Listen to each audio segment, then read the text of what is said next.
Aujourd'hui sur Media Moula, le podcast qui explore le futur des médias sous l'angle de la monétisation et de la croissance, nous allons parler de l'impact de l'IA dans la création de contenu. J'ai le plaisir de recevoir Fabien Serra, cofondateur de l'agence Tizi. Salut Fabien, comment ça va aujourd'hui? Salut Ronan, bah ça va super, et toi? Ça va top, ça va top. On enregistre un jour férié. Merci beaucoup pour ta disponibilité.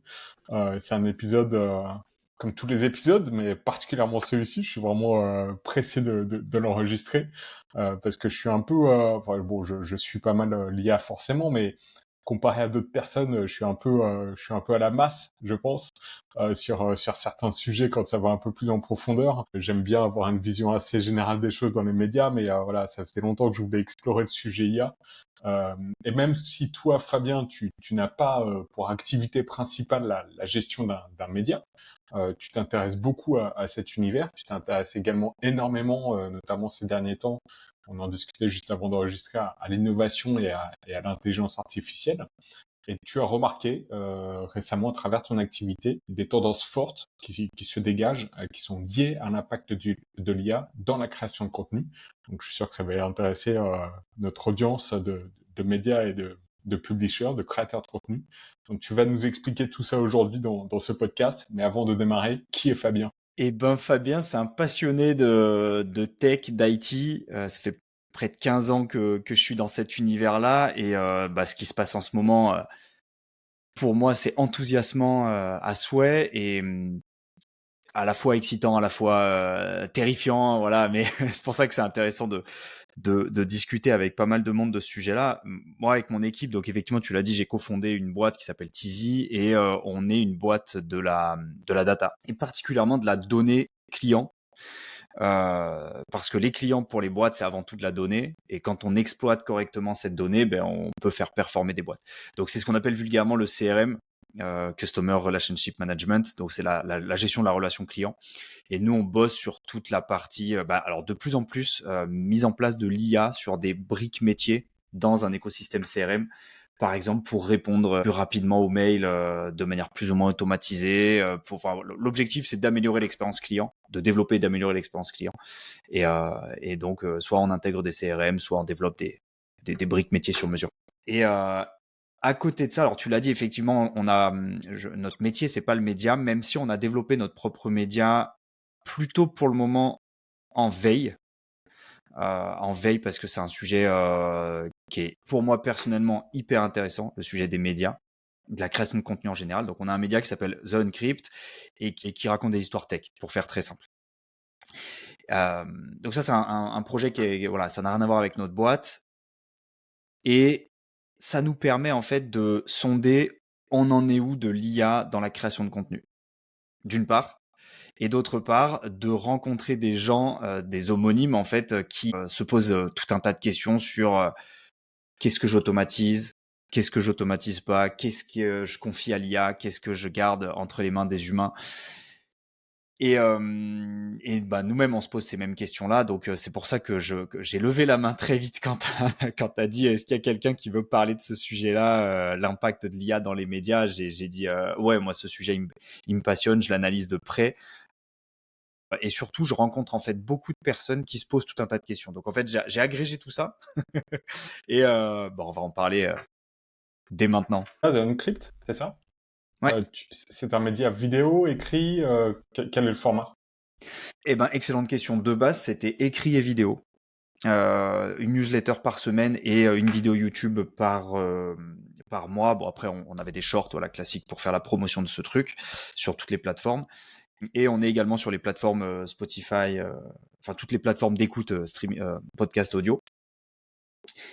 Et justement, on s'est posé ces questions de est-ce que ça fait pas trop? Oui, ça fait trop, donc on va confier une partie à l'IA. Donc en fait, ce qu'on s'était dit, c'est la partie vidéo, elle est 100% humaine, et la partie écrite newsletter, elle est mi-IA, mi-humaine.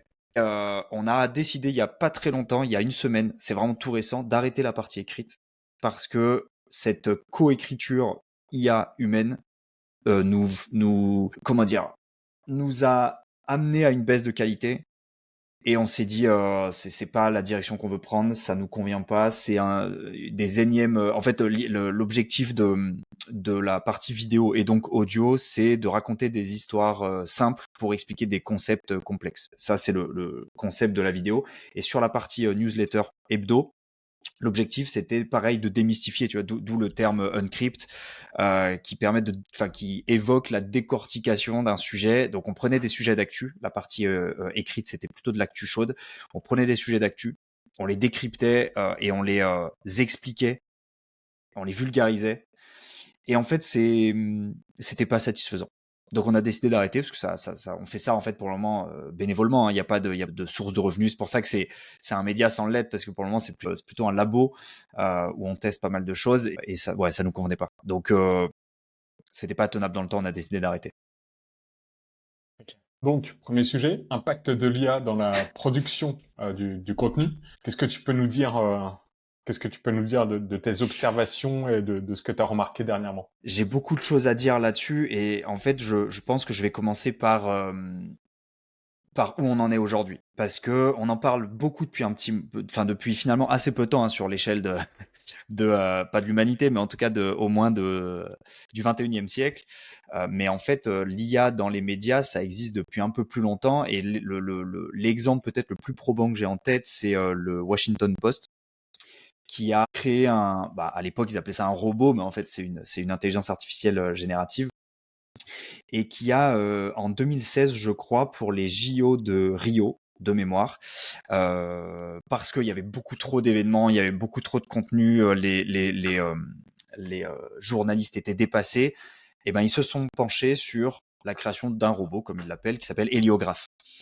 Et ce robot, en fait, c'est ChatGPT avant l'heure ou Perplexity avant l'heure, puisque c'était en 2016. Et pardon, je coupe juste mes notifications. Ce robot, cette intelligence artificielle, a rédigé, je crois, l'année 2016, je sais plus si c'est 500 ou 800 articles. Et à l'époque, c'était très méconnu. Personne se doutait on parlait très peu des intelligences artificielles. On parlait tout juste de deep learning pour les plus tech d'entre nous. Et donc, ce qu'on appelle deep learning, c'est de l'apprentissage profond, l'apprentissage automatisé d'une certaine manière par des machines. On parlait tout juste de ça. On parlait forcément un petit peu d'intelligence artificielle, mais pas comme on en parle aujourd'hui. Et donc, ils ont développé ce robot. Ils l'ont fait rédiger entre 500 et 800 articles, je sais plus exactement. C'était des articles sur leur site qui couvraient tout un tas d'événements sportifs par rapport au JO. Et ils se sont rendus compte que ça a généré, je crois, 500 000 clics. Donc, en fait, ils se sont dit, c'est prometteur. Surtout que les gens n'ont pas fait gaffe. Personne n'a dit c'est quoi, ça baisse en qualité. Non, tout le monde s'est dit c'est un journaliste comme un autre.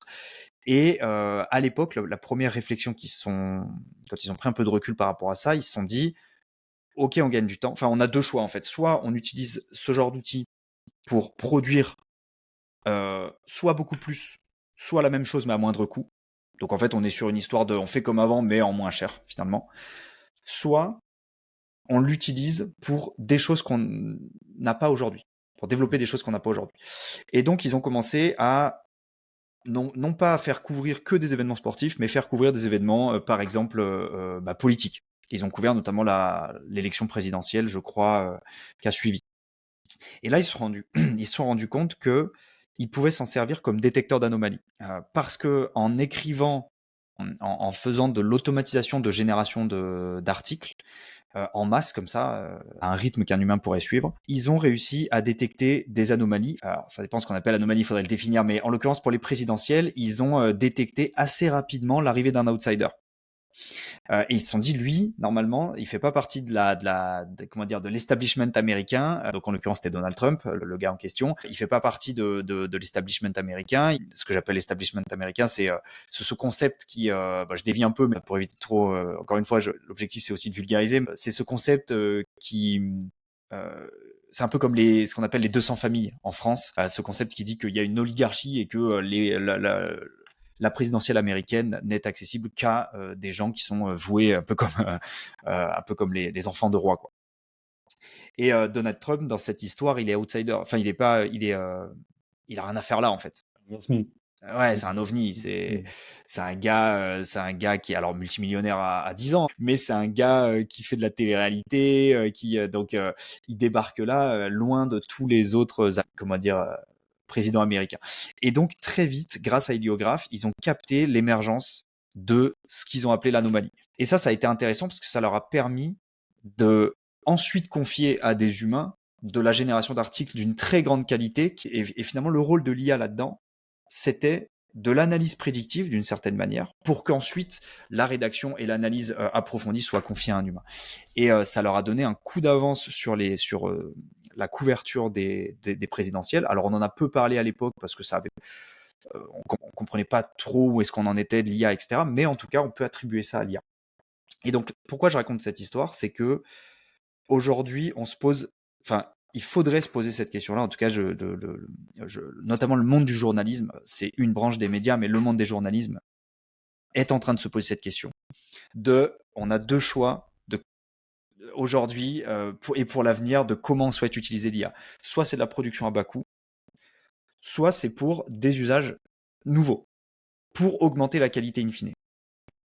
Et malheureusement, ce que j'observe pour le moment, mais en même temps, ça peut s'expliquer parce que c'est un choix plus accessible et plus simple à mettre en place, c'est que il y a beaucoup de médias et beaucoup de médias de journalisme qui ont fait le choix de la production à bas coût, malheureusement. Ce qui va peut-être générer un cycle et on va peut-être revenir en arrière, mais pour le moment, on est plutôt sur produire de la quantité avec certains acteurs qui disent ok là on produit trop de quantité sauf qu'on baisse en qualité donc il faut refaire du qualitatif quitte à produire moins. Mais là on est dans une course à produire plus pour le moment. Excuse-moi, je t'interromps. Déjà, l'exemple du Washington Post, j'en avais aucune idée, donc je sais pas où tu as trouvé cette info, mais c'est vraiment super intéressant. Voilà, je t'interromps pour te demander si tu as des exemples de journalisme, de médias qui font de l'actu, de l'info avec des journalistes et qui utilisent l'IA pour produire plus à bas coût. Oui, alors faut que je m'en. Alors j'en ai un qui est. Je raconterai l'histoire après parce que l'anecdote est assez assez dingue et en plus elle est récente. Et j'en ai un autre mais j'ai oublié le nom. Mais je vais commencer par la première du coup. Alors à la fois c'est à bas coût et à la fois c'est pour faire du sensation. Enfin là pour le coup c'était une expérimentation. Donc eux ils ont fait le choix de ce que je vais raconter juste après. Ils ont fait le choix un peu des deux. C'est-à-dire qu'à la fois ils veulent produire plus pour moins cher et à la fois ils tentent aussi des expérimentations. Ils ont un peu mélangé les deux. L'exemple en question c'est une radio locale polonaise qui s'appelle Radio Krakow, je crois tout simplement. Et si ma mémoire est bonne, on est en octobre 2024 et il y a trois nouveaux animateurs qui font l'apparition lors d'une émission. Trois animateurs inconnus du grand public, mais c'est une nouvelle émission, donc pas choquant. Jusqu'au moment où ils invitent une poétesse polonaise qui s'appelle, alors c'est du polonais, mais qui s'appelle Wisłama, je me rappellerai plus du nom, mais bref. Et une des journalistes a un entretien avec cette poétesse, le temps d'une émission. Elles prennent position ensemble d'un fait d'actu du moment, en octobre 2024. Et là où ça cloche, c'est que cette poétesse en question, elle est morte depuis 2012. Donc ça fait 12 ans qu'elle est morte, mais là, elle fait une réapparition. Ils ont fait ressusciter un mort lors d'une émission radio. Et donc forcément, les gens captent, enfin se disent, il y a un gros problème, c'est qu'est-ce qui est en train de se passer, et ils captent que 100% de l'émission a été créée par une IA. C'est-à-dire que la rédaction a été faite par une IA, la recherche des sujets faite par une IA. Les trois animateurs en question, c'est des IA, c'est des avatars. Et la poétesse qu'ils ont fait ressusciter, c'est également un clone. Ils ont cloné la voix et c'est une IA. Et là, ce qui s'est passé, alors encore une fois, c'était une expérimentation. Ce qui s'est passé, c'est que ils se sont pris un lever de bouclier massif. Les gens se sont dit ça va trop loin. C'est le futur et ça fait flipper. Donc, ils ont dû arrêter brutalement. La production a dû arrêter brutalement l'expérimentation parce que ça partait, ils se faisaient boycotter dans tous les sens. Enfin, ça énorme bad buzz. Donc, ils ont tout arrêté. Donc ça, c'est un premier exemple. Et mais ça va pas me revenir. Il y a un autre exemple alors, on n'a pas encore les résultats parce que c'est tout neuf, mais par contre, il y a plusieurs rédactions qui ont publié Il faudrait que je te retrouve les noms, je suis désolé. Je les ai plus en tête, mais il y a plusieurs rédactions qui ont publié en fait des conditions. Enfin, ils ont commencé à indiquer qu'ils allaient intégrer. Et je parle de ces médias, c'est la plupart. Peut-être que je les ai dans mes notes en fait, quelque part. C'est la Je plupart des bien en rédactions les plus. description. Et de toute façon, si tu les retrouves pas, c'est pas un souci. On Ah, comprend mais le je l'ai message. retrouvé.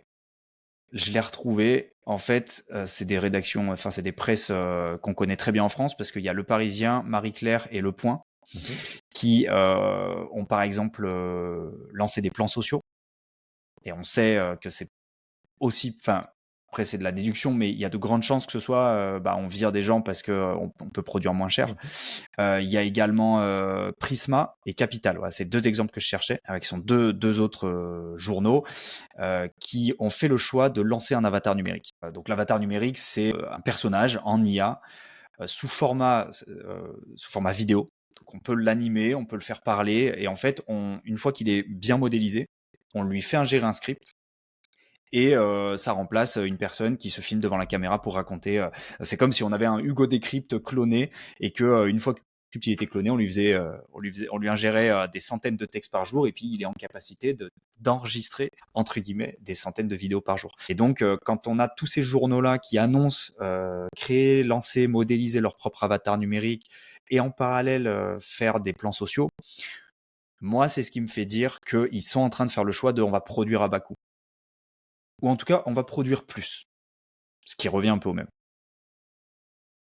Alors, je vois la relation entre les deux infos. C'est un sujet tellement complexe. Effectivement, en ce moment, les médias qui ont des plans sociaux, qui licencient, et l'arrivée de l'IA, est-ce que c'est lié ou pas? Forcément, ça s'imbrique à un moment ou à un autre. Mais c'est super intéressant effectivement, d'essayer de faire le lien. Euh, Notamment sur des productions, tu vois, moi je te demandais des exemples, je m'attendais à ce que tu me donnes des exemples de production de contenu écrit, tu vois, Mm. type un article. Maintenant, toutes les rédactions, elles se cachent plus, elles utilisent l'IA pour la préparation de leur édito, de toute façon. Après, à quel point elles utilisent vraiment l'IA pour euh, rédiger l'article, etc., ou juste pour faire des recherches, pour accompagner les journalistes, ça dépend de chaque rédaction.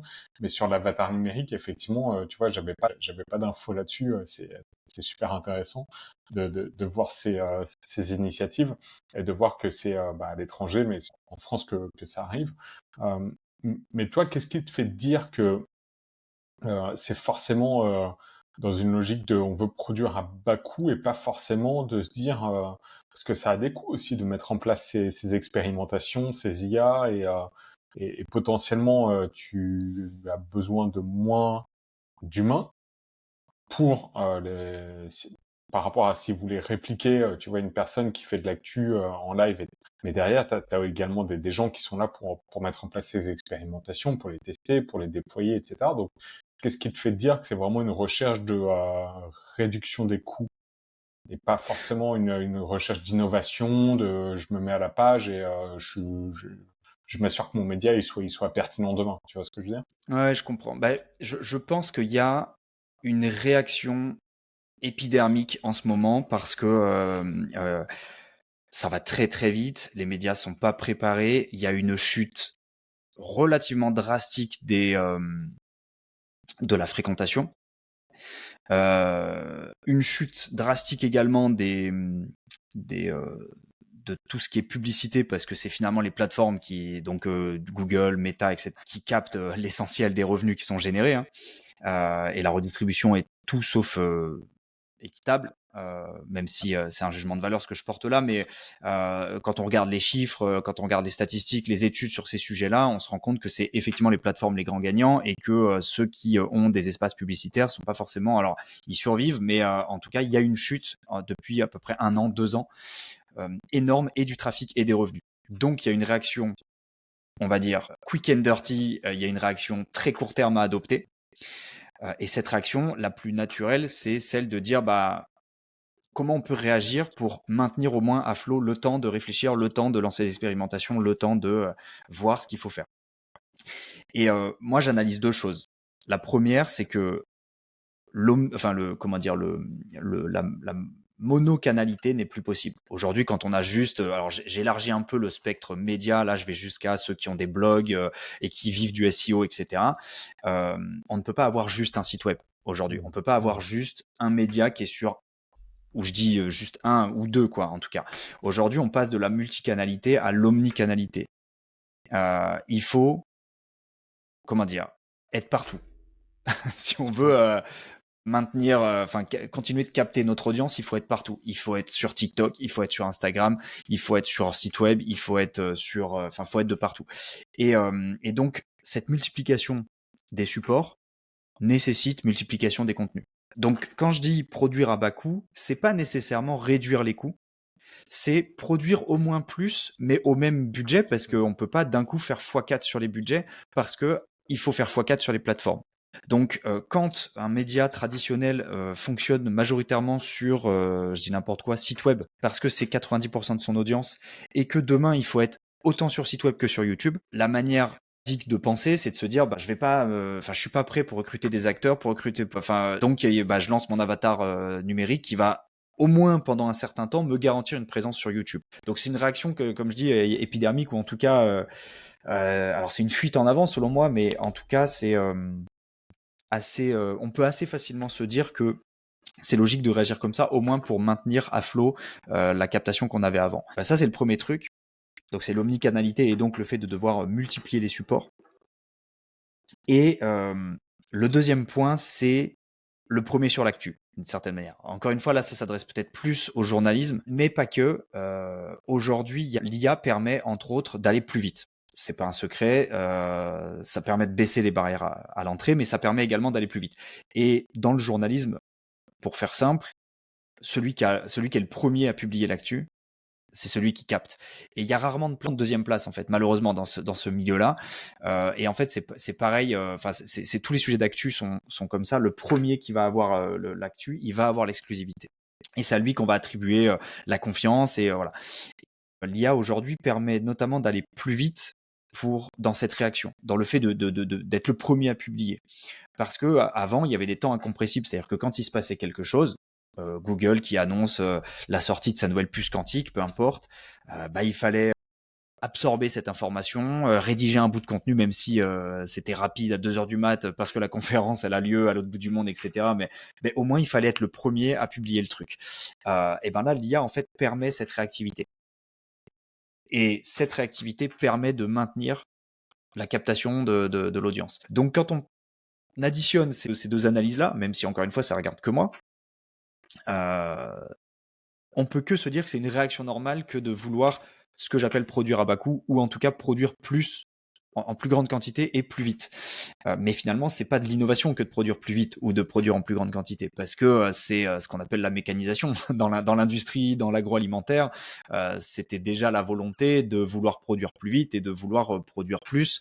Donc, c'est plus une innovation aujourd'hui. Aujourd'hui, c'est simplement on a un nouvel avantage compétitif. Mais ça revient à produire à bas coût à la fin.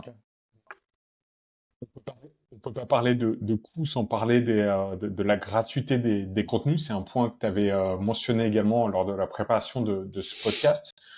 Aujourd'hui, quand on pense effectivement contenu, on se dit bah non, moi j'ai pas envie de payer pour l'info. Enfin, tu vois, des abonnements quand même. Il y a Le Monde qui s'en sort bien. Il y a des journaux, il y a des exceptions, etc. Mais en grande majorité, quand même, les gens sont rarement enclins à payer pour avoir accès à 10 médias sur du contenu qui est derrière un paywall. Toi, quelles sont tes observations par rapport à la gratuité des contenus et l'impact de l'IA sur ce sujet aussi?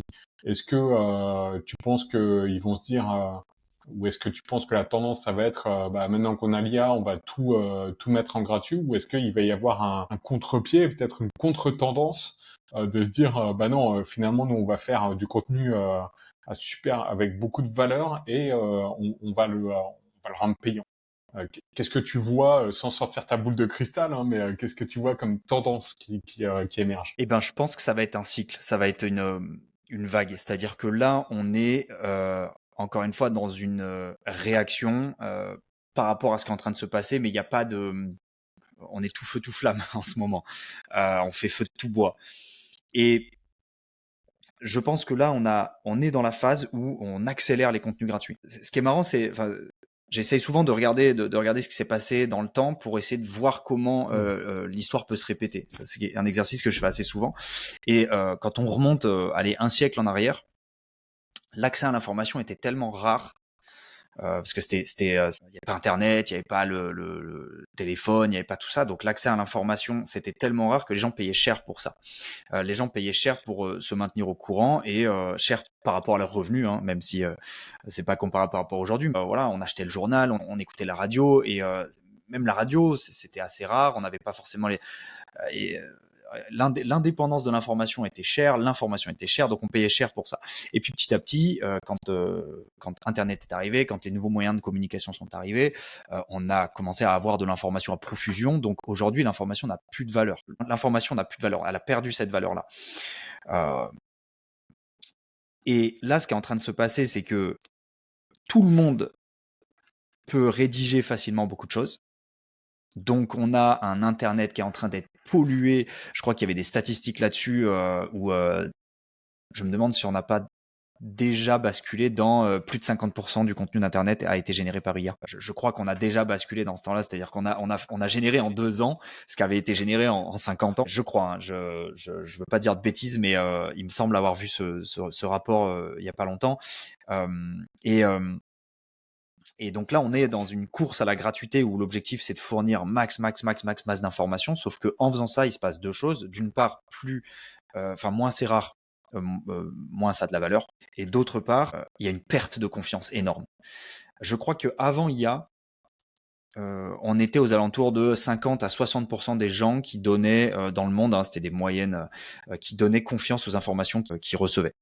Que ce soit multi-support, multimédia, c'est-à-dire que ce soit à la télé, que ce soit sur Internet, etc. Donc globalement, une personne sur deux doutait, ou en tout cas, chaque personne doutait d'une information sur deux. On peut le voir un peu de la même manière. Là, aujourd'hui, ça a chuté à 30% des derniers chiffres que j'ai vus. C'est-à-dire qu'on est sur une personne sur trois qui croit à peu près à l'information qu'on lui donne. Donc ça devient assez faible. Et à mon avis, ça, c'est pour ça que je parle de cycle, ça va s'accentuer, ça va s'accélérer. On va peut-être tomber à moins de 10% de confiance. C'est-à-dire qu'on va avoir une quantité phénoménale d'informations qui vont nous arriver en pleine tête, sauf qu'on va donner de la confiance à peut-être une information sur 10. Donc l'information, elle aura de 1 plus de valeur et de 2 le peu d'informations à qui on accordera un peu de valeur, on lui donnera même plus de crédit, même plus de confiance. Donc ça va tomber à quasi zéro. Mais par contre, l'information gratuite, je pense que ça restera de l'hameçonnage, un vecteur en fait de comment dire, un moyen de transport de l'hameçonnage vers des contenus de qualité. Et à mon avis, il va y avoir effectivement une contre-tendance qui va s'installer avec, ok, les contenus gratuits sur Internet, c'est devenu juste là pour t'hameçonner. Et la vraie information, on va retomber dans les clubs privés, les trucs comme ça. La vraie information, elle va être systématiquement derrière des paywalls ou elle va être systématiquement payante. Moi, je vois bien un truc du genre, tout le contenu d'Internet gratuit, c'est les miettes. C'est le truc qui permet juste de voir vers quel contenu payant tu veux aller, mais qui sert plus à te donner de l'information fiable. Et ensuite, tu vas choisir le média qui te promet, du contenu 100% humain, sous-entendu vérifié, de qualité, etc. Mais il va falloir payer. Donc on va retomber dans un siècle auparavant avec l'information va redevenir rare, l'information va redevenir chère, parce que l'information, celle qu'on veut, la vraie en tout cas, c'est celle qui est générée par un humain. Et il y a un autre truc qui, à mon avis, va être un effet d'accélération, un catalyseur de ce que j'explique là. C'est dernièrement, il y a des vidéos qui tournent sur ChatGPT ne sait pas, pour prendre que ChatGPT, mais c'est valable pour tout le monde, ne sait pas recopier à l'identique 2 images. Et ça, je trouve, c'est un effet visuel extrêmement parlant de cette problématique qu'on a avec l'IA générative, qui est que en fait, on a une viralité de la fake news qui est sans précédent. Cette vidéo, je sais pas si tu l'as vu passer ou non. En fait, c'est quelqu'un qui a fait une expérience, qui a pris une photo d'une femme, qui l'a envoyée à ChatGPT et qui a dit génère-moi pixel par pixel la même photo. Et en fait, la photo qui va être générée, c'est à peu de choses près la même chose. C'est pas trop visible à l'œil nu au début, quand tu mets celle avant-après. Sauf qu'en fait, il répète l'opération des dizaines de fois, avec à chaque fois l'image qui vient d'être générée, etc. Et en fait, quand tu le mets en accéléré, tu vois qu'à chaque fois, il y a un léger décalage. Et que à la fin, l'image de fin, hein, c'est un jeu, hein, ça, je sais plus comment ça s'appelle, mais en gros, à la fin, l'image de fin, elle ressemble plus du tout à l'image de départ. Et en fait, cette opération, elle a été répétée plusieurs fois, par exemple avec Mona Lisa, le portrait de la Joconde, etc., où c'est pareil, à chaque fois, il y a une micro-modif, et à la fin, les yeux, ils finissent par, enfin, ça part complètement n'importe comment. Et ça, donc là, c'est fait avec des images, c'est pour prendre conscience, pour sensibiliser là-dessus. Mais en fait, c'est la même chose avec la news, avec de l'information, c'est-à-dire qu'il suffit en fait de décaler un tout petit truc pour qu'à la fin ça devienne n'importe quoi. C'est ça me fait penser à une anecdote que racontait Gérald Darmanin. J'arrive à citer Gérald Darmanin sur ce podcast quand il est passé sur Bonjour. Il nous écoute. Legend, le podcast de Guillaume Play. Et il disait, en tant que ministre, en fait, ce qui est dur en tant que ministre de l'Intérieur, ce qui est dur, c'est qu'il faut filtrer l'information qui t'arrive. Parce que il y a ce que je disais tout à l'heure, c'est-à-dire un principe de réactivité qui est hyper important. C'est-à-dire que quand il se passe quelque chose en France, il faut que très vite l'information elle remonte jusqu'au président. Parce que si le président l'apprend par un média, c'est catastrophique. Donc il faut qu'il soit au courant. Et donc il y a une information qui va très vite. Et c'est tout à fait normal et humain quand on veut aller vite et qu'on pense que c'est grave, bah parfois on ne prend pas le temps de vérifier, on prend pas. Donc en fait on accélère la chose. Et il racontait une anecdote un jour qui lui est arrivé, c'est qu'on l'appelle, je sais pas, à 4 heures du matin, et on lui dit braquage avec otage, braquage de banque au Havre, machin, avec braquage, avec otage, prise d'otage, c'est très grave, il y a déjà 4 morts, 5 morts, machin, etc. Donc là, l'information elle va très vite. Il faut savoir que quand elle arrive jusqu'à lui, elle est déjà passée par comment dire le commissaire qui l'a envoyé à je ne sais qui l'a envoyé à je ne sais qui l'a envoyé à je ne sais qui, et voilà, c'est remonté jusqu'au ministère.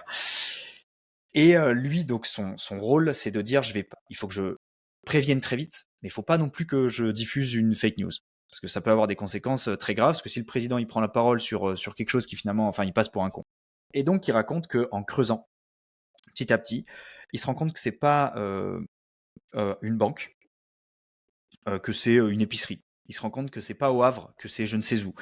Il se rend compte qu'en fait c'est pas un braquage avec armes, mais que c'est un couteau.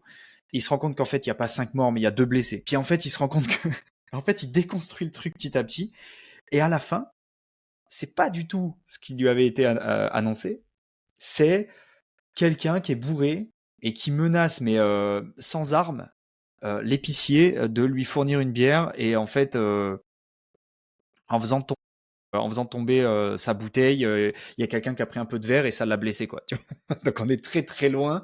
C'est pas exactement ça, mais on est très loin de braquage, 5 morts, otages, banque, Le Havre. Enfin, et en fait c'est exactement ce qui se passe. Enfin, le gros risque avec l'IA, notamment dans le journalisme, et avec cette volonté de produire beaucoup, de produire vite, le gros risque, c'est cette viralité qui va exploser de la fake news.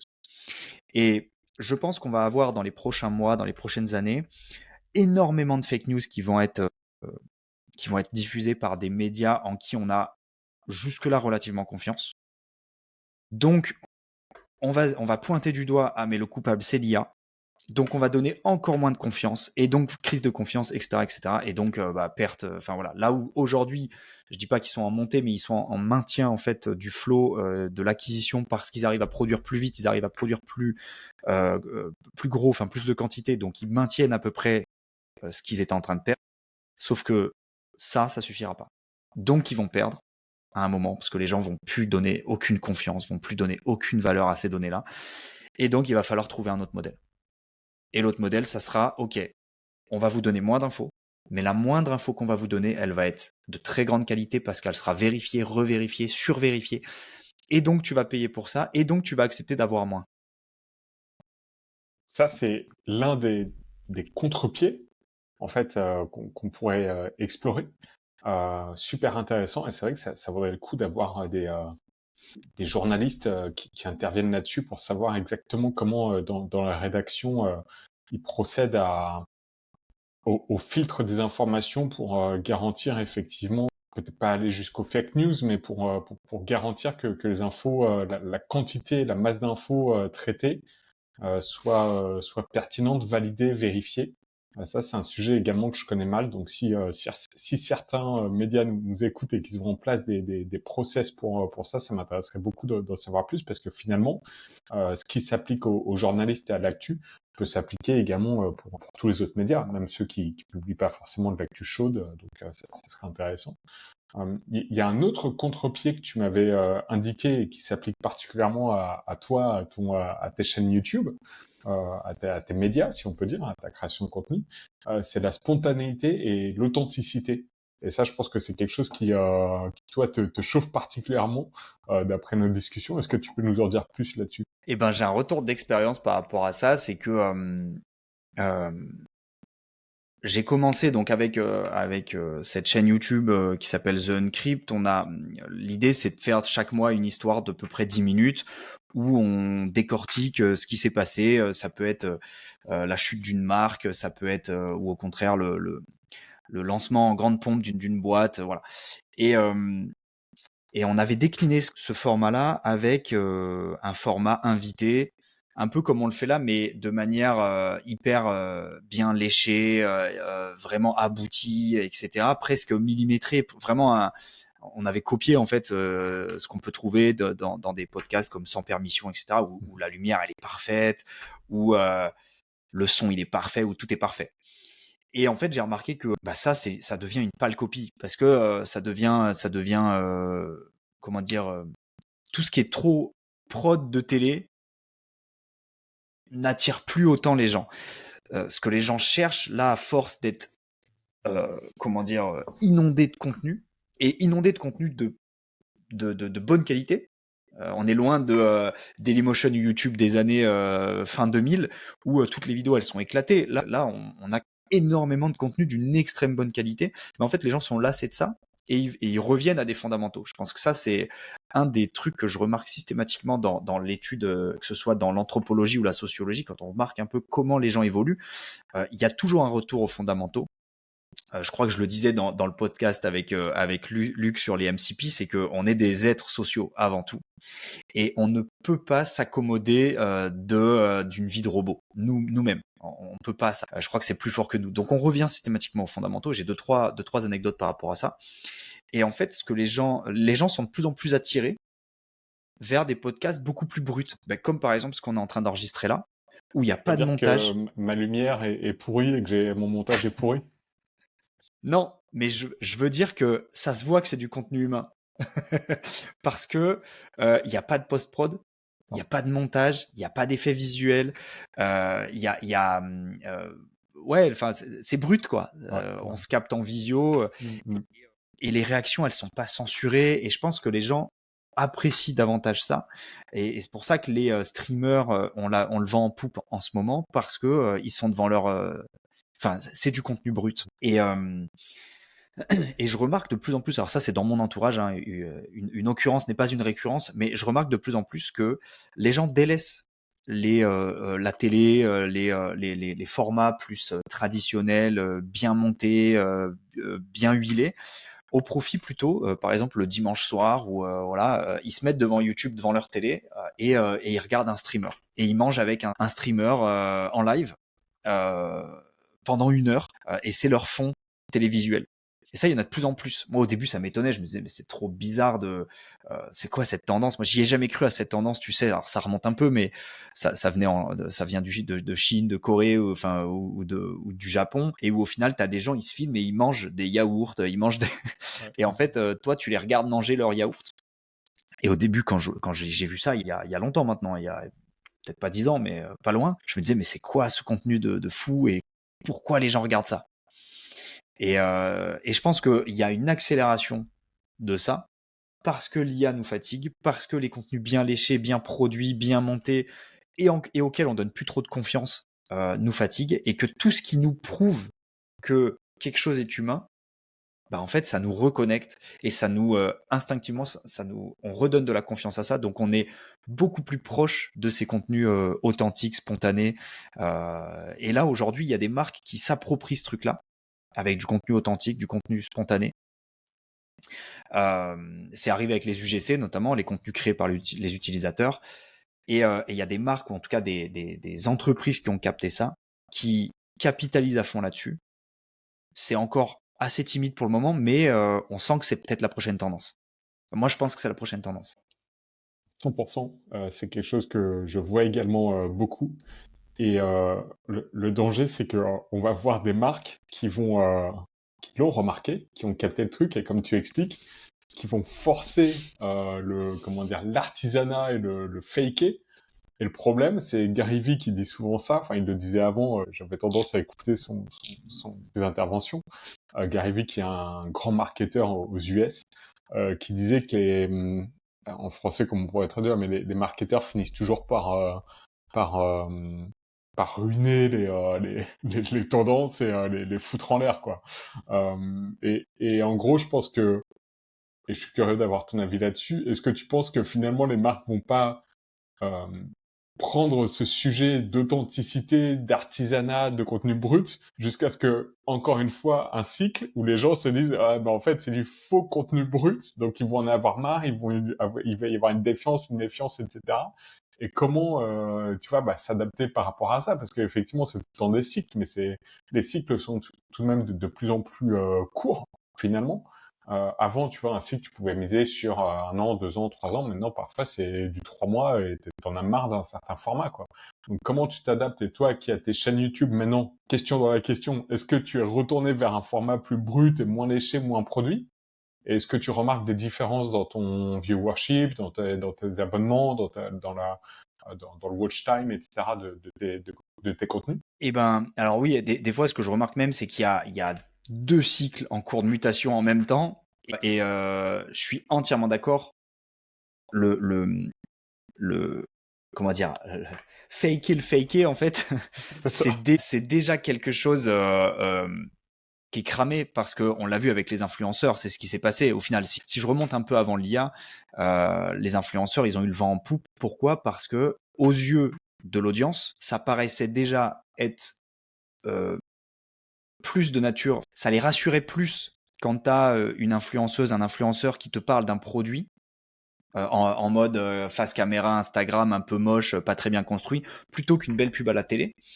Donc ça a carrément marché. Là aujourd'hui, on commence à se dire ok, à chaque fois il y a écrit collaboration commerciale, machin, etc. Est-ce que quand tel influenceur, tel youtubeur me parle de NordVPN, est-ce que c'est juste une pub ou est-ce que vraiment NordVPN c'est cool? Voilà, là où avant il y avait 100% de confiance, on est retombé peut-être à 50% de confiance. J'invente des chiffres là, mais donc on voit déjà que cette tendance, d'une certaine manière, elle s'épuise à ce niveau-là. Et je pense que ça va juste s'accélérer avec l'IA. Et là aujourd'hui, moi je remarque qu'il y a des marques qui se saisissent de ça et qui font par exemple sur Facebook, ça se voit assez bien quand on va sur la Meta Ads Library en fait et que tu regardes un peu notamment les pubs Wikasa. Wikasa ils sont assez forts pour faire ça, c'est-à-dire que eux donc Wikasa je crois qu'ils proposent du service à domicile du ménage, du repassage etc.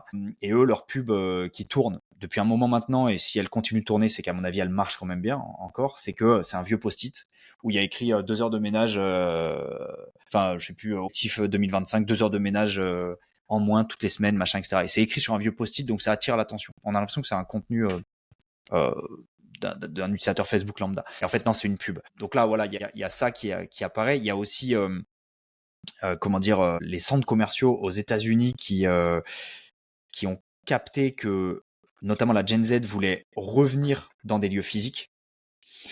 Et en fait, ils ont, pareil, capitalisé à fond sur le côté, on va faire en sorte que notre audience fasse de l'UGC. Donc en fait, les centres commerciaux, enfin, il y a beaucoup de centres commerciaux aux États-Unis qui se sont totalement transformés, non plus pour être des lieux de consommation simplement, mais également des lieux Instagrammables. Parce qu'en faisant ça, donc par exemple, il y a des toboggans, il y a des sculptures, il y a des machins, alors qu'à la base, c'est juste un lieu une concentration de magasins. Et c'est devenu des parts d'attraction les lieux. Et donc les gens font du contenu qui paraît authentique aux yeux des autres. Et donc voilà. Donc pour le moment, on est en haut de la vague de ce truc-là, je pense. Même si, en même temps, en parallèle, c'est pour ça que je disais, il y a des cycles qui transmutent en même temps. Alors ils sont même pas arrivés, qui sont déjà en train d'être périmés. Mais en même temps, il y a déjà ça qui s'épuise. Et nous, ce qu'on a décidé de faire par rapport à ça, parce qu'on peut pas se permettre tous les 6 mois de changer de fusil d'épaule, c'est de se dire, OK, on va se concentrer davantage sur le fond que sur la forme, par rapport à nous, ce qu'on fait, hein. Et donc, on change pas notre fusil d'épaule. On essaye toujours de faire un contenu qui est au moins agréable à l'audio. Donc, on fait un gros effort sur le son avec des bons micros, avec un travail de post-prod pour éviter qu'il y ait trop de blanc, pour que ça soit quand même dynamique, etc. Donc, à la rigueur, on fait moins attention à la partie visuelle, à la partie vidéo. Ça, en fait, on fait ce qu'on sait faire et on continue de le faire. Et tant pis si c'est pas la tendance. À la rigueur, c'est pas grave. Je pense que ce qui compte, c'est surtout le fond. Si l'histoire, elle intéresse les gens, si le contenu intéresse les gens et que c'est agréable à écouter, que c'est pas une torture et que c'est pas un son qui est mou, qui grésille, etc. En fait, on se dit que ça fonctionne comme ça. Mais après, on veut pas être un média de masse, on n'a pas vocation c'est pas notre business premier, donc on peut se permettre ça. On peut se permettre de pas suivre la tendance. Mais c'est clair que de toute façon la mode elle se démode et puis elle revient à la mode. Et comme tu dis aujourd'hui, les cycles vont très vite et ce que font les marketeurs, c'est qu'ils ne font que accélérer les cycles de mode, quoi. C'est-à-dire que dès lors où il y a une tendance, c'est déjà plus la tendance, c'est déjà trop tard. Et là, à vrai dire, j'ai aucun conseil à donner parce que à part, peut-être qu'il faut délaisser un peu la forme, c'est la chose qui fluctue le plus, et se concentrer davantage sur le fond. Et au final, un podcast comme celui-ci, c'est ça, c'est-à-dire que la forme, c'est pas ce qui compte. On a fait l'effort de mettre 2 micros pour que l'audio soit à peu près potable, mais en soi, c'est ce qu'on dit qui va être intéressant ou pas. Puis la forme, c'est pas très grave, quoi. Mais est-ce que tu penses que ça s'applique particulièrement au B2B? Ou ça peut également s'appliquer au B2B? Parce que finalement, peut-être que sur le B2B, les gens, ils sont à la recherche de l'information vraiment qui va peut-être faire un déclic dans leur business ou leur donner des idées, leur donner des contacts, leur donner des pistes, etc. Donc, à la limite, la forme, ils s'en foutent, quoi. Tu vois, ils sont habitués aux vieux webinars éclatés, tu vois, donc ils s'en foutent. Mais je pense que les gens, tu vois, je mets sur YouTube, mais ils regardent même pas le podcast, quoi. Ils écoutent Ils écoutent, ouais. en faisant autre chose ou j'en sais rien. Mais sur le B2C, tu penses qu'il y a des domaines d'application aussi de contenu plus brut finalement pour des marketeurs, pour des marques, pour des médias? Je pense que justement, pour le B2C, le contenu authentique, il est déjà mort d'une certaine manière. Parce que là, je suis entièrement d'accord, pour le B2C, la forme, elle compte énormément. Les gens consomment et achètent avec leur système limbique, et donc c'est uniquement l'émotion qui, contrairement au B2B où on s'affranchit un peu de ça, on essaye de raisonner de manière un peu plus logique. B2C, c'est que de l'émotion. Et je pense que l'exemple que je t'avais donné, c'est Cruel Pancake, qui pour moi est peut-être le meilleur exemple pour parler de ça. Ils ont fait une collab, pardon, l'année dernière, en juin ou juillet. Je trouve que c'est une leçon où tout est bon. Il y a tout à garder. Donc, Cruel Pancake, c'est une marque de fringues, entre autres un fringue et accessoires, d'un mec qui s'appelle Hugo Philippe. Globalement, maintenant, c'est devenu un influenceur, hein, qui est le compagnon de Caroline Receveur. Et ce qu'ils ont fait l'année dernière, c'est exactement ce qu'il faut faire, à mon avis, pour prendre ce contre-pied de l'IA, de cette lassitude. Il y a trop de nouvelles choses qui sortent constamment, etc. Parce qu'ils ont réuni événements physiques. Donc, à la base, pardon, j'ai oublié de dire un truc, le contexte, c'est que il ne vend que par système de drop. C'est-à-dire que il en fait la promotion sur Instagram, essentiellement. Il a un site web et, je sais pas, 1 à 2 fois par an, il lance des nouvelles collections. Et ce qu'on appelle un drop, c'est que en fait, les collections, elles sont lancées en un nombre infiniment petit d'exemplaires, juste pour faire un peu de pub sur Instagram, etc., etc. Ensuite, il lance les précommandes. Les gens font des précommandes et ils clôturent ces précommandes et ça leur donne un nombre de stocks à respecter. En gros, s'il y a 5000 t-shirts qui sont achetés ils fabriquent globalement 5500 t-shirts pour avoir une petite marge. Et donc, ils produisent après avoir vendu, ce qui est déjà...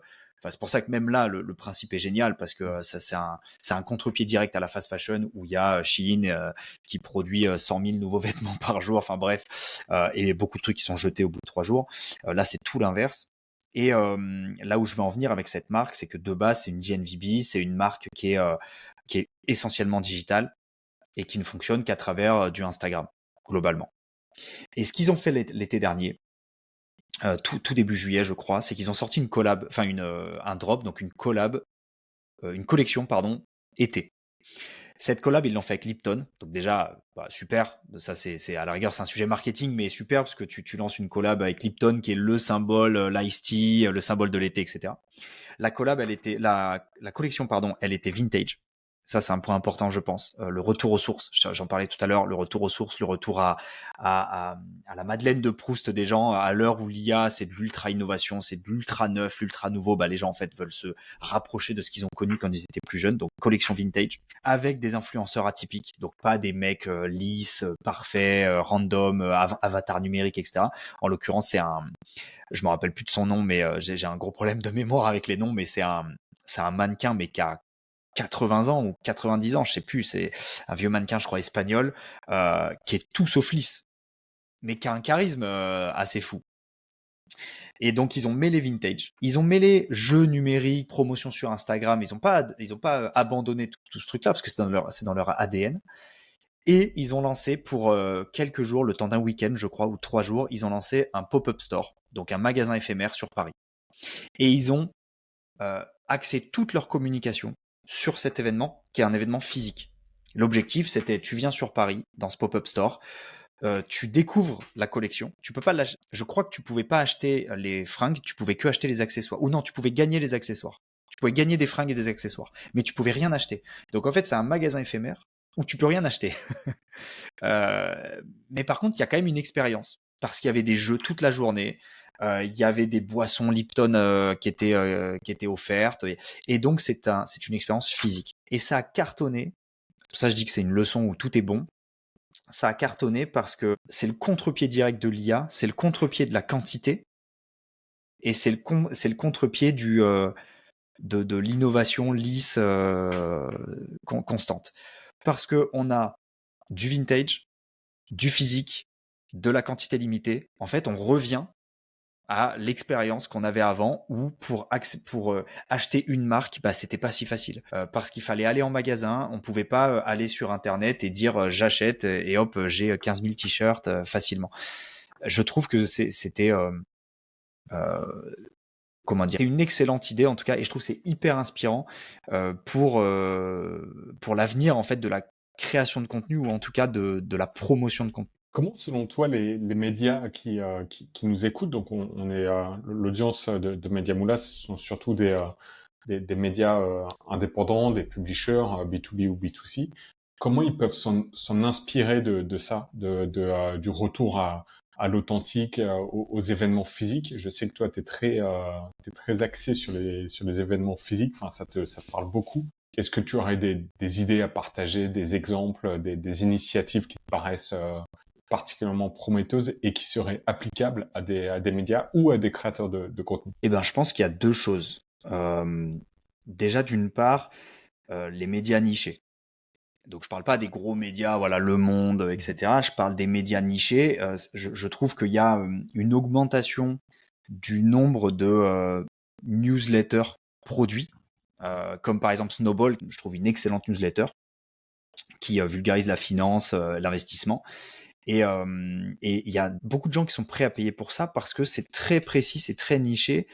Et en fait, en l'occurrence, le fondateur de Snowball, il y a un gros travail autour du personal branding. Donc, quand tu consommes Snowball, tu as l'impression que tu es connecté à son créateur. Et vu que c'est du contenu très précis, relativement expert, et en petite quantité finalement, parce que on n'est pas sur un truc où il y a 1 milliard d'articles dans tous les sens. En fait, on reçoit un article de temps en temps. On est dans produire moins mais produire mieux, de meilleure qualité, donc meilleure confiance, etc., etc. Et donc ça, on peut le faire que si on est niché, parce qu'on peut pas produire, on peut pas produire peu de bonne qualité dans tout. Ou alors on retombe dans le problème de il faut produire en grande quantité finalement, c'est antinomique. Donc à mon avis, il va y avoir une augmentation, et c'est le conseil que je donnerais, c'est faut plus être un média généraliste. À mon avis, faut être un média niché. Faut s'enfermer dans un truc et que ça fasse penser à du média de passion en fait. C'est-à-dire que si ton truc c'est les motos, bah faut faire un truc pour les experts et passionnés de moto. Et là, il y aura des gens qui paieront pour ça, pour avoir les infos ultra précises dans ce domaine, etc. Ça, c'est le premier truc à mon avis. Et le deuxième truc, c'est quand on crée du contenu, c'est de pas s'arrêter de la création de contenu. Ça, c'est presque le plus dur. Je m'inspire de ce qui se fait dans le tourisme et de ce qui s'est fait notamment au niveau d'Airbnb.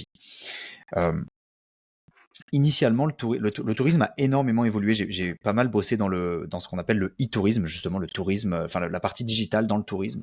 Et j'ai pu remarquer en 10 ans que ça a énormément évolué. Parce que initialement, le e-tourisme, c'était de l'annuaire. On te facilitait l'accès à la liste des hôtels, la liste des restos, et ensuite tu bookais ton voyage, ton activité touristique toi-même, mais ça faisait pas de recommandations, c'était vraiment que de l'annuaire basique. Aujourd'hui, c'est des packages d'expérience. Et c'est ça que les gens recherchent. Pourquoi j'irais sur tel site ou tel autre site qui me parle de tourisme? Je vais pas aller sur celui qui est juste un annuaire et qui me produit du contenu, mais je vais aller sur celui qui me propose des expériences. Et donc, forcément, je reviens sur ce que je plaide, c'est-à-dire que expérience, c'est pas juste je te propose des pages web où tu as à la fois l'hôtel, c'est pas une offre packagée. Je suis pas en train de parler de ça. Je suis en train de parler de je suis prêt à consommer du contenu rédactionnel si je n'achète pas que du contenu rédactionnel. Si j'ai une partie d'expérience à côté. Et je vais donner 2-3 exemples qui sont un peu éloignés, mais je pense qu'en creusant, on peut s'en inspirer. Par exemple, il existe, je crois aux États-Unis, une boîte qui propose des cibles pour tirer à l'arme à feu. Et en fait, plutôt que c'est ce que j'appelle expérience, c'est pour expliquer le concept d'expérience. Plutôt que de proposer simplement des cibles, donc c'est des cibles à la con, hein, c'est des cibles en carton ou en plastique, ou enfin peu importe, et en fait c'est du consommable, donc on en rachète souvent. Bien sûr, sur ce genre de produit, il y a une concurrence énorme parce que c'est très facile à produire, et donc il y a toujours les Chinois qui vont réussir à proposer la cible pas chère. C'est évident. Et ben, il y a une boîte qui a dit, nous, pour rester concurrentiel là-dessus, plutôt que de proposer que simplement une cible, on va proposer également une appli mobile. Et l'appli mobile, en fait, quand elle scanne la cible, et donc on met le téléphone sur un pied, donc il propose tout le kit, hein, l'appli mobile, le pied, le machin, le truc. On place le téléphone face à la cible, et le téléphone avec l'appareil photo capte les impacts de balles. Et donc c'est très pratique pour compter le score. Enfin, en gros, ça rajoute de l'expérience. Plutôt que de te vendre simplement une cible, je t'offre une expérience de tir. Et ça cartonne.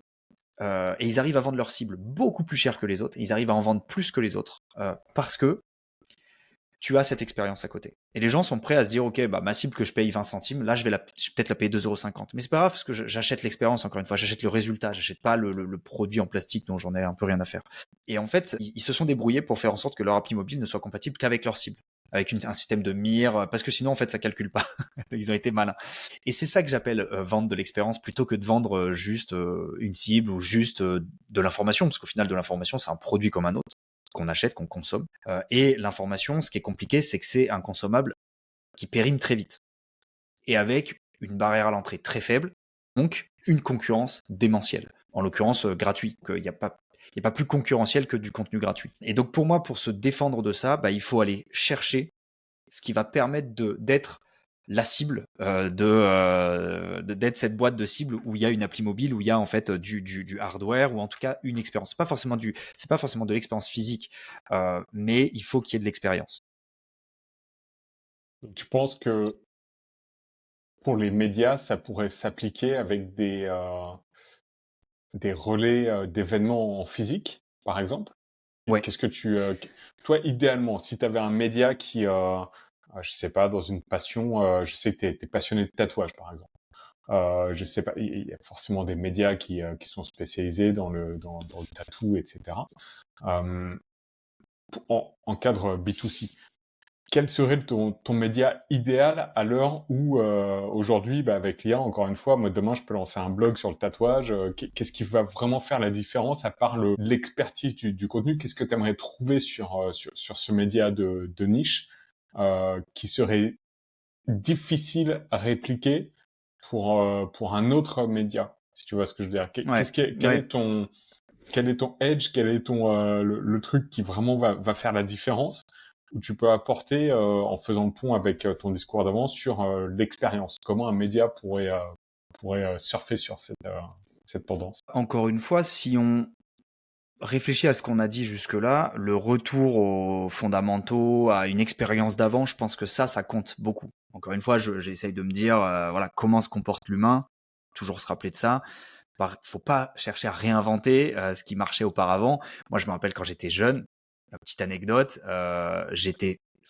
quand je rentrais dans une librairie, mon choix de lecture jeunesse, ça se portait systématiquement sur les magazines qui proposaient un petit cadeau. Picsou Magazine, je les ai plus en tête. Mais, pourquoi je choisissais Picsou Magazine et pas Mickey Magazine? C'est parce que Mickey Magazine, il n'y avait pas de cadeau. Mmh. Picsou Magazine, j'avais à chaque fois, je sais plus la fréquence, hein, peut-être bimensuel ou mensuel, peut-être même hebdomadaire, je me rappelle plus. Mais à chaque fois, j'avais un petit cadeau. Alors souvent, c'était une connerie. Alors attention, c'était les années 2000, le plastique, c'était fantastique, c'était facile d'offrir une balle rebondissante, un machin, un truc. Les choses ont changé. Néanmoins, je pense que s'inspirer de ça, c'est une bonne chose. Et si on me propose, donc naturellement, je vais me diriger vers un média niché, qui va parler de tatouage par exemple. Si je constate que le contenu peut m'intéresser, qu'est-ce qui va faire que je vais m'abonner à l'un plutôt qu'à l'autre? Donc déjà le fait de rendre payant, je trouve que ça donne de la valeur aux choses. Donc même si c'est vraiment pas très cher, hein, même si c'est 5 euros par an, peu importe, mais ça donne de la valeur. Et tout de suite, aujourd'hui, avec ce que je connais de l'IA et je pense que ce que les gens ont comme perception de l'IA, quand on fait payer un contenu, on se dit tout de suite, ok, là je suis pas dans un énième truc gratos généré par l'IA, etc. Donc déjà, le premier conseil, c'est peut-être mettre un paywall, même pas très cher, mais à compenser peut-être avec un petit cadeau de bienvenue. Pour le tatouage, ça peut être un beau magazine avec 3 stickers, peu importe, un truc assez facile à produire, enfin qui coûte pas non plus, on va pas offrir une machine de tatouage qui coûte 500 euros en cadeau, hein. Mais un petit magazine parce que je remarque aussi que les gens aiment bien revenir à du physique, un livre, surtout si le livre il est bien fait, il est beau, peu importe ce que c'est, un agenda, peu importe, c'est le goodies en fait, hein, tout simplement. Donc ça, ce serait le truc, c'est de mettre par rapport à proposer un blog qui est gratuit, si je propose un blog à 5 euros et que mon cadeau de bienvenue il est à 4 euros, en soi, je fais une belle opération et je pense que ça, c'est un bon moyen de se démarquer des autres. Et sur les événements, tu penses qu'il y a des médias qui font des choses intéressantes là-dessus en B2B ou en B2C? Toi, est-ce que tu suis certains médias qui se démarquent justement grâce à des événements physiques qui font rencontrer des abonnés ou qui organisent des choses? Ça peut être des séminaires côté pro, mais ça peut être aussi des médias qui organisent par exemple des festivals autour de la nourriture, autour de la musique, autour de plein d'événements en fait. J'ai reçu Jimmy Darras qui est chef de projet chez West Media Lab, qui est une association qui accompagne les médias de proximité. Et il m'expliquait qu'il assiste à certains médias, il assiste à une tendance de médias vivants, journalisme vivant, où les journalistes vont expliquer sur scène pour les abonnés comment ils ont construit leur article, leur recherche, leur investigation. Et je trouve ça absolument génial parce qu'à l'heure, et on a beaucoup parlé de la méfiance des consommateurs d'actu, des lecteurs et des abonnés par rapport au journalisme, de montrer sur scène, bah oui, c'est moi le journaliste, j'ai construit l'enquête comme ça, j'ai fait telle recherche, ils font venir des sources parfois sur scène. Je trouve ça absolument génial. Tu prends le contre-pied total et tu montres aux gens comment tu as construit ton article, comment tu as fait ton taf en fait de journaliste. Est-ce que toi, tu vois des choses qui t'ont particulièrement inspiré ces derniers temps, peut-être vraiment sur la reconnexion physique?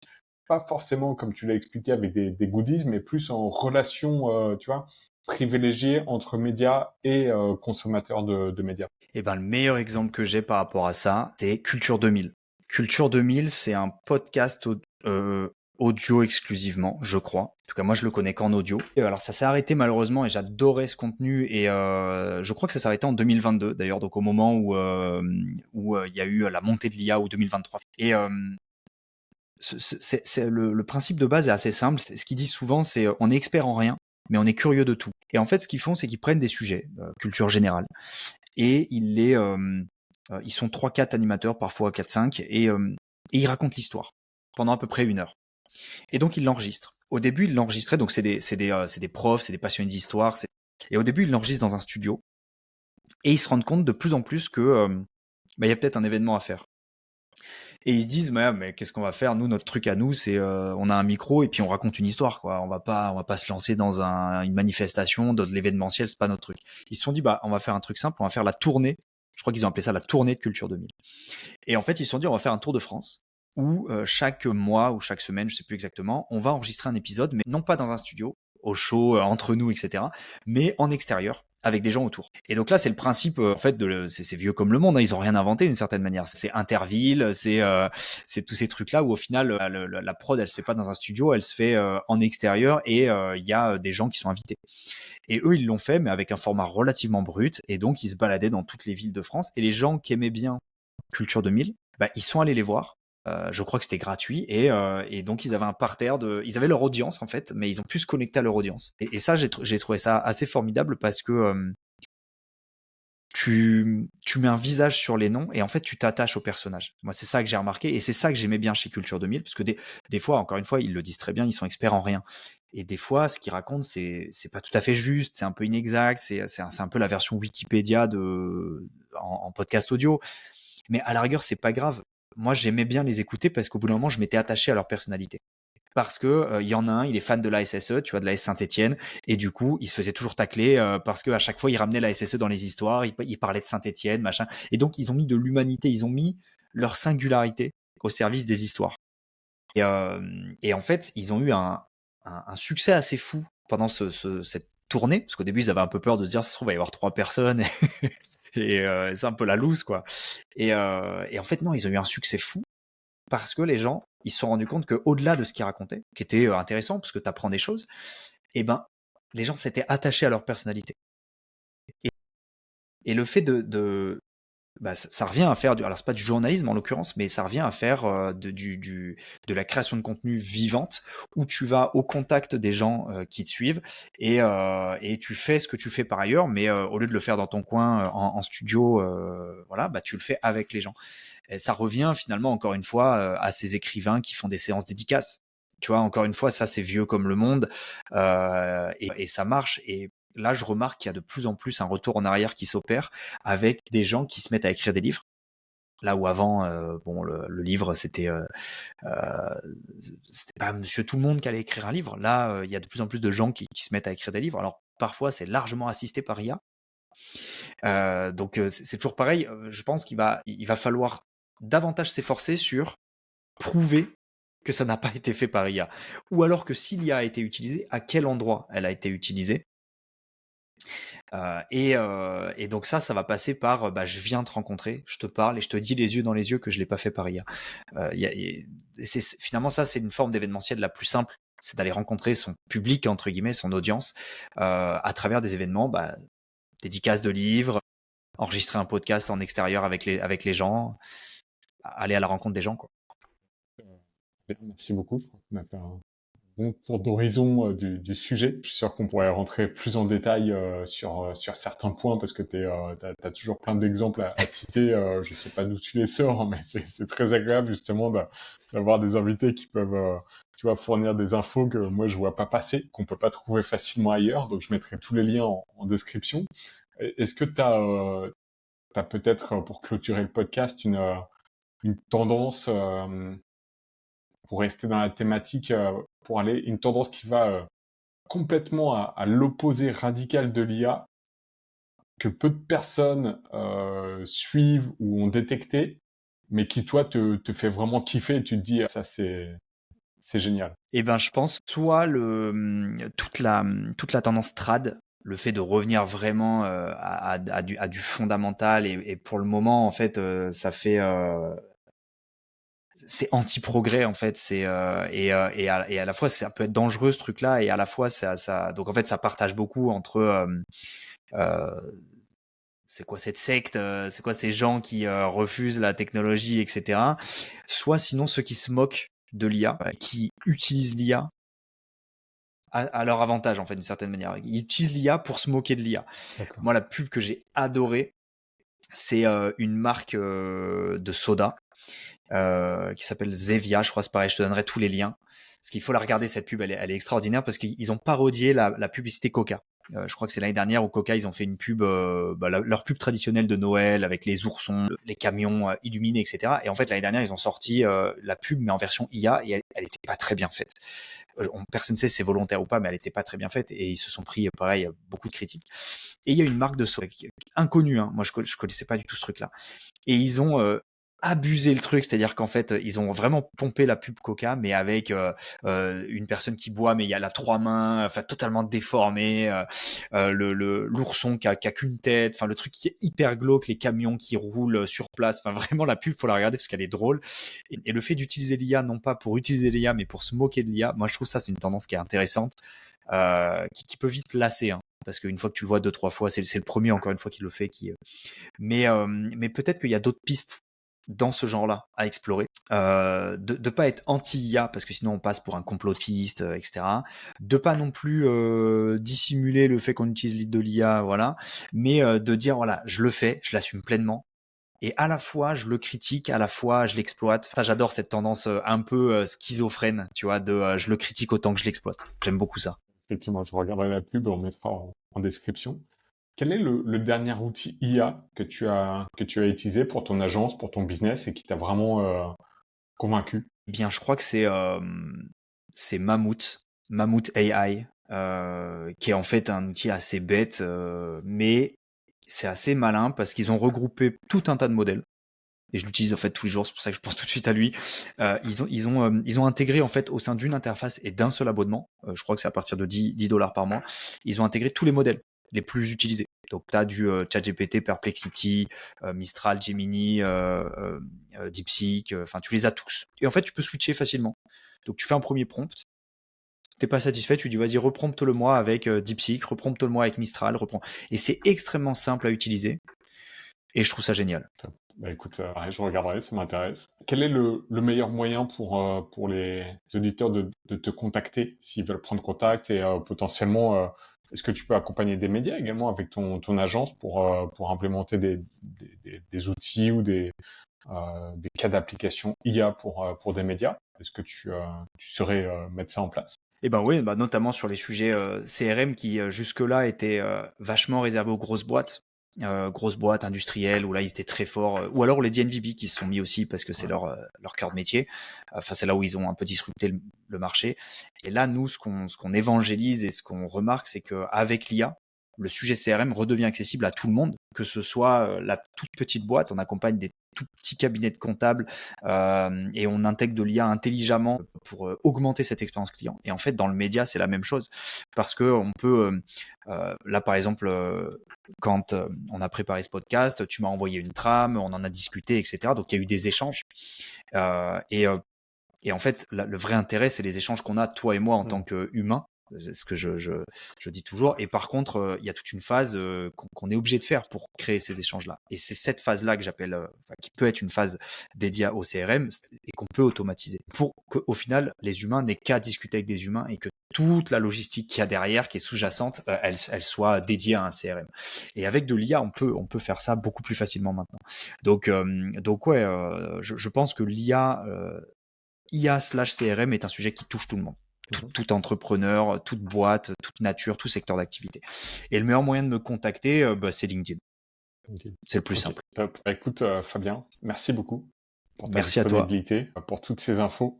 Ouais, bah, tiens-nous au courant de comment tu vois les prochaines tendances IA qui sont à la mode et qui se démodent maintenant à vitesse grand V. On pourrait faire un épisode par semaine, j'imagine, pour en parler. Mais non, c'est super intéressant de suivre toute cette actu, de savoir quels sont les cas d'application concrets pour les médias dans cet environnement. Merci encore, Fabien. Merci à toi. À bientôt. Salut.